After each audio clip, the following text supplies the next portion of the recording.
The narrow streets of al-Fahm, one of the largest Arab towns in Israel, are steep as they wind up and down the hillside.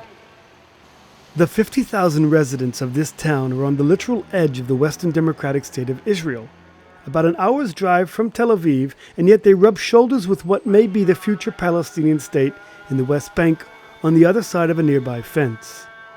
They are Arabs, but they are part of Israel, eternally torn between identities. We love our Palestinian brothers, but we are citizens of this state. We are not livestock that can be traded. We are human beings worthy of rights. For some Israelis, they represent a threat to the vision of a true Jewish state. Some Israeli officials at the highest levels espouse redrawing the state's borders to exclude al-Fahm and other Arab towns and make them part of a future Palestine. National aspirations notwithstanding, most people in al-Fahm and others lying intimately close to the West Bank reject the idea. Not because they don't identify themselves as Palestinians, but because they wouldn't want to forfeit the economic benefits like pensions, child allowances, and health care that they're entitled to living in Israel. I'm 4 years away from retirement, but I receive Social Security. Over there, there's no Social Security and no anything. Life here is better since the state came into existence. It will take decades before the Palestinian Authority becomes a state. Who knows if I'll live that long? al-Fahm is an Arab town in Israel. There are some people in Israel who are saying that the border should be redrawn and that this town be part of a future Palestinian state. That means that the 50,000 people in this town would lose their Israeli citizenship, but they would become Palestinian citizens. It makes a few of them very nervous. Israel cannot give up al-Fahm. Al-Fahm's people built the state and all the buildings in Tel Aviv. We enjoy a great life in the state of Israel. What could we ever do in the Palestinian Authority? al-Fahm is the economic, social, and religious center of the area known as the Triangle of Arab towns around the Wadi Ara Valley. Its past includes violent clashes with Israeli security forces. Today, it is the hotbed of Israel's Islamic movement, led by radical firebrand Sheikh Raed Salah.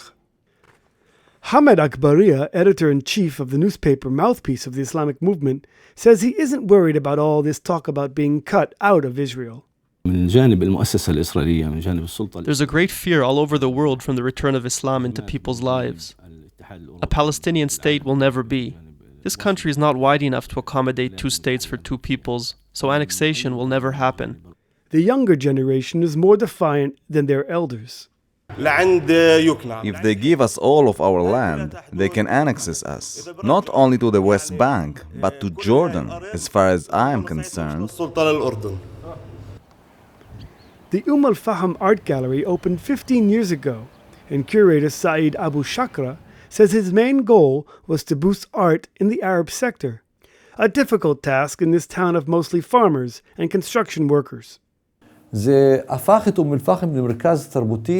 We've turned al-Fahm into the cultural center for all Israeli Arabs and Palestinian artists too. Asked about national aspirations, Abu Shakra sighs and collects his thoughts. The folks in al-Fahm have nationalist aspirations to see the Palestinian nation within the boundaries of an independent and free state.